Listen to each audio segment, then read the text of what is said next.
O Matrimônio Perfeito. Por Samael Aunveor. Seu link. Mais seu comentário. Mais sua inscrição. Mais seu compartilhamento. Faz esse conteúdo crescer.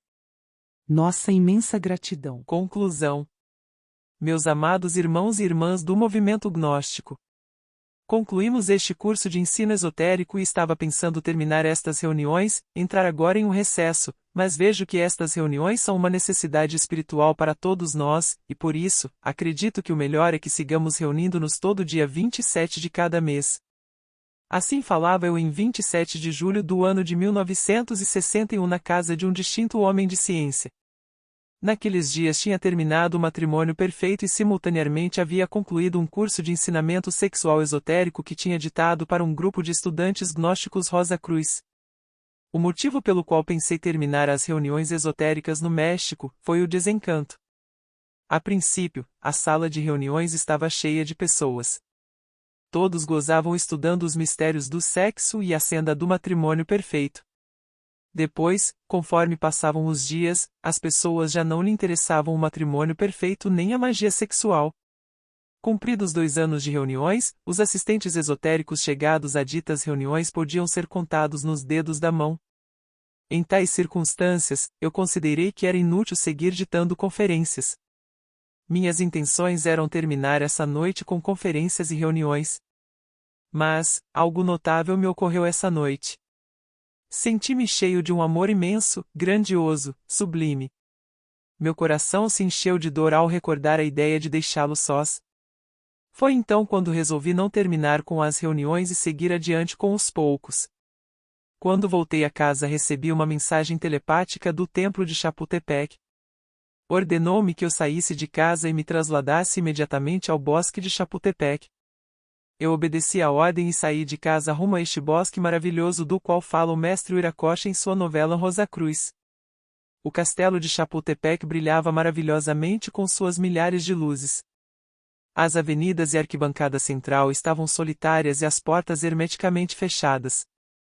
É difícil entrar a essas horas de meia-noite no bosque de Chapultepec porque os zeladores e guardas encontram-se alertas e vigilantes, e pode acontecer que se algum estudante gnóstico Rosa Cruz ao se aventurar a penetrar no bosque, seja confundido com algum ladrão. O zelo dos guardiões é grande porque no castelo de Chapultepec existem imensas riquezas. Recordemos a vasilha do imperador Maximiliano, toda de ouro maciço, e as riquezas coloniais enterradas nos salões do palácio. Este é o palácio mais magnífico do México. Não importa contar como pude entrar no bosque de Chapultepec à meia-noite. A realidade foi que entrei. Isso é tudo.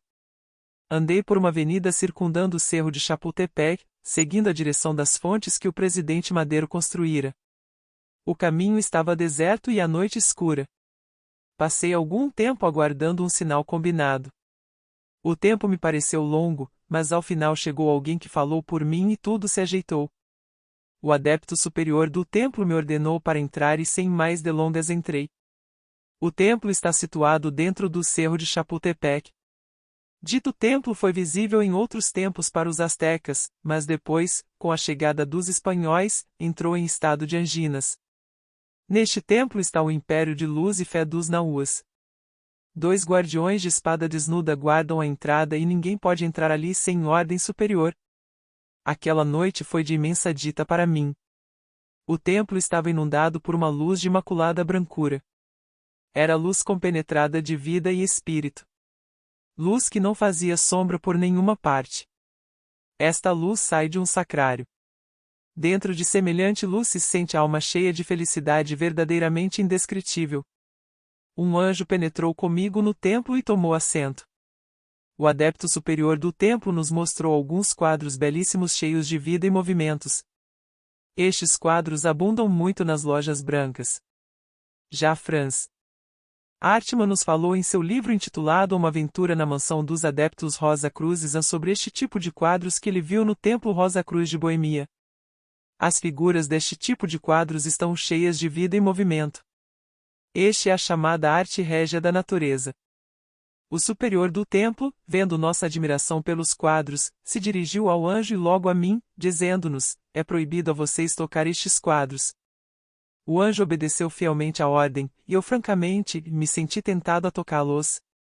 Eram tão belos. Um severo lembrete do mestre dado a tempo foi suficiente. Já disse a você, senhor, que é proibido tocar estes quadros. Certamente eu não penso tocá-los, foi minha desculpa. O templo brilhava aquela noite com glória inefável. É impossível descrever com palavras humanas tanta beleza. O teto, as paredes, tudo era de ouro maciço. Mas, algo me encheu de assombro. Eu tinha ouvido falar tanto de teosofia, rosacrucismo, hermetismo, yoguismo, etc., etc., e agora aqui, em pleno templo gnóstico Rosa Cruz de Anginas, somente tinha um pequeno grupo de cavalheiros e damas que, como eu, também haviam sido convidados para a reunião do templo. Recordei as salas de alguns professores de ocultismo, sempre cheias de milhares de pessoas, e recordei os templos do mundo, repletos de milhares de seres humanos, e recordei as lojas que se fazem chamar Rosa Cruzes com seus milhões de afiliados, e agora aqui em pleno templo da Loja Branca, os poucos que tinha, se podiam contar com os dedos da mão. Então compreendi tudo. A princípio vinham a nossas reuniões esotéricas muitíssimas pessoas. Conforme foi passando o tempo, o número de assistentes foi diminuindo notavelmente e agora somente os poucos sedentos de sabedoria e amor vinham a nós. Quando compreendi isto, exclamei espontaneamente: os templos, lojas e escolas do mundo estão sempre cheios de muitas pessoas porque Satã os tem seduzidos, mas aos templos da verdadeira sabedoria divina somente vêm os poucos. Assim falei com uma voz que me assombrou, e quando falei, vi concordância do superior do templo. Então, este disse: assim é, Satã os tem seduzidos. Ato seguido, depois de ter confirmado minhas palavras, o mestre ordenou ao anjo subir ao coro dos músicos e cantores, para que cantasse. O anjo obedeceu e, depois de ter subido ao coro, cantou em ópera a história dos séculos. O anjo, do ponto de vista doutrinário, se colocou mentalmente nos tempos da futura quinta ronda da evolução planetária. Já naquela época a Terra químico-física somente será um cadáver, uma nova lua. Então toda a vida em evolução se desenvolverá no plano etérico ou região etérica de nossa Terra.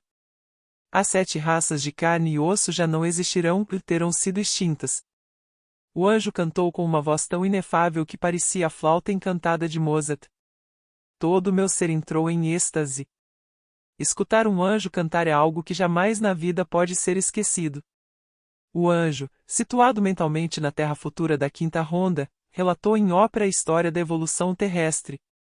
Recordou a todos os profetas que tinham sido enviados à Terra, narrou com sua voz melodiosa a história das 7 raças do mundo, o apocalipse da quinta raça atual, os continentes que existiram no passado e sua destruição geral, os grandes cataclismos da Terra, as grandes guerras, os esforços sobre-humanos que tinham feito os grandes avatares para salvar a humanidade, a crucificação do mártir do Gólgota, etc., etc. Logo, se lamentou com dor dos poucos que tinham se salvado. Somente os poucos tinham conseguido nascer como anjos. Os demais, a grande maioria dos seres humanos, o abismo os tragou. De todos os bilhões de almas que entraram para evoluir e involuir no planeta Terra, somente um punhado de criaturas serviram para o estado angélico. Muitos são os chamados, mas poucos escolhidos. Quando chegou o anjo a esta parte de sua ópera inefável, eu me senti comovido e assombrado de grande modo. Francamente, eu estava acreditando que semelhante caso de os poucos salvos e a grande maioria perdidos somente poderia dar-se na Terra e no passado Mahavantara da Terra-Lua, mas que nos demais mundos as coisas seriam distintas. O anjo me tirou desse erro quando disse: e isto que aconteceu na Terra se repete sempre em todos os mundos do espaço infinito. Ao terminar o anjo seu canto inefável, compreendi por que tantas pessoas tinham assistido a minhas reuniões, e por que dos muitos que começaram somente os poucos ficaram comigo. Agora estou disposto a seguir com os poucos. Já não me interessa ter a sala cheia de pessoas. Realmente são muitos os que começam, mas poucos os que chegam. O matrimônio perfeito é a senda do fio. Da navalha. Afiliar-se a qualquer escola, loja, ordem, etc., é uma coisa facílima. Estudar yoguismo, hermetismo, filosofia, astrologia, é muito bonito e fácil, mas nascer como anjo, é terrivelmente difícil. O anjo tem que nascer da semente sexual. Aí precisamente está a parte difícil. A semente de trigo germina facilmente. Certamente se perdem muitas sementes, mas em sua maioria germinam e se transformam em espigas que dão o grão com o qual se alimentam as multidões. Semear sementes de milho é também coisa fácil. Perdem-se muitas sementes, mas a grande maioria não se perde, germina e dá milho. O mais difícil é a semente de anjos. Esta semente o homem leva em suas glândulas sexuais, e muito raras vezes germina. Concluímos este livro afirmando absolutamente que somente com o matrimônio perfeito conseguimos que germine esta semente e nasça o fruto. Este último é o anjo. Aí está o problema, o difícil. O resultado é que as pessoas acreditam que se pertencer a tal ou qual crença, a tal ou qual religião, a tal ou qual seita, já estão salvos. Naturalmente isso é falso. Jamais germina uma semente pelo que um homem acredita ou deixa de acreditar, jamais nasce um inseto pelo que um ser humano pense ou deixe de pensar. Nunca nasce um homem entre o pergaminho de uma teoria. A questão é sexual e nisto, o anjo não é uma exceção. Os membros de todas as religiões, escolas, seitas e crenças dizem: muitos são os chamados e poucos os escolhidos. Todo mundo repete isso e presume, como é normal, de escolhido. Ninguém se considera perdido. Acreditam que com sua crença, teoria, estudo, etc., já estão salvos. Coisa falsa e absurda, porque o problema de nascer não pode ser o resultado de crenças, teorias ou conceitos. A realidade é diferente. Nascer é um problema totalmente sexual. No fundo esotérico das grandes religiões ensina-se a magia sexual. Infelizmente, as pessoas não perguntam, não investigam. Esse é o problema. As pessoas não gostam da magia sexual, porque isso significa sacrifício de si mesmo, de suas próprias paixões animais. Raro é quem possa de verdade ser firme com a magia sexual. Muitos começam por curiosidade, mas aos poucos dias já não suportam mais e então se dedicam à fornicação. Esses são os débeis que depois andam dizendo que a magia sexual é prejudicial. Essas são as sementes degeneradas que não germinam. O sexo é o caminho que conduz aos seres humanos até a libertação final.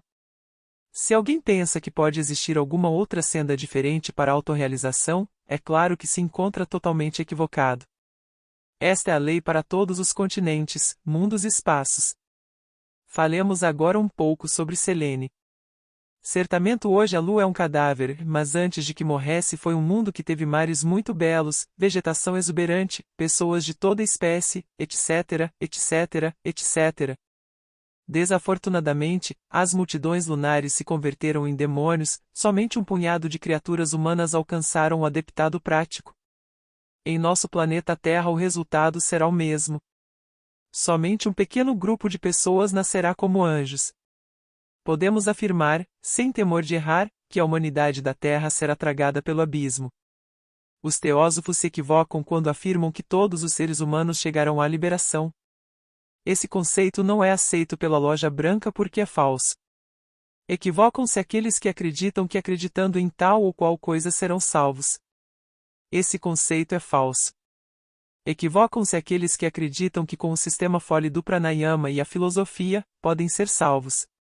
Ninguém pode se salvar sem nascer, e ninguém pode nascer sem o sexo. Concluí este livro com imensa dor pela humanidade. É lamentável que o abismo trague tanta gente. Escrevo com dor, porque sei que a humanidade não aceita o matrimônio perfeito. Concluo este livro, perfeitamente convencido de que são muito poucos aqueles que saberão aproveitá-lo de verdade. As pessoas não gostam destas coisas. Todos acreditam que com sua crença particular, religião, ordem ou escola, podem salvar-se. Não há como convencê-los que estão equivocados. Na futura quinta ronda, todos estes que não aceitam o matrimônio perfeito serão demônios, habitantes do abismo. Na futura quinta ronda, aqueles que aceitaram o matrimônio perfeito serão anjos. Estamos no final da raça ária, começando a viver o Apocalipse de São João, e milhões de seres humanos estão entrando no abismo. Estas pobres pessoas ingressam ao abismo convencidas que vão muito bem, creem que já são dos escolhidos, e que suas crenças os salvaram. Isso creem eles e não há como poder lhes provar o contrário. Assim se submergem no abismo aonde, depois de muitíssimos milhões de anos, vão se desintegrando lentamente até converterem-se em poeira cósmica. Essa é a morte segunda. Concluímos este livro dizendo: somente se salva aquele que se converte em anjo. O anjo deve nascer dentro de nós mesmos. Isso de nascer é um problema absolutamente sexual e o único caminho é o do matrimônio perfeito. Fim. O matrimônio perfeito é a união de duas almas, uma que ama mais, outra que ama melhor.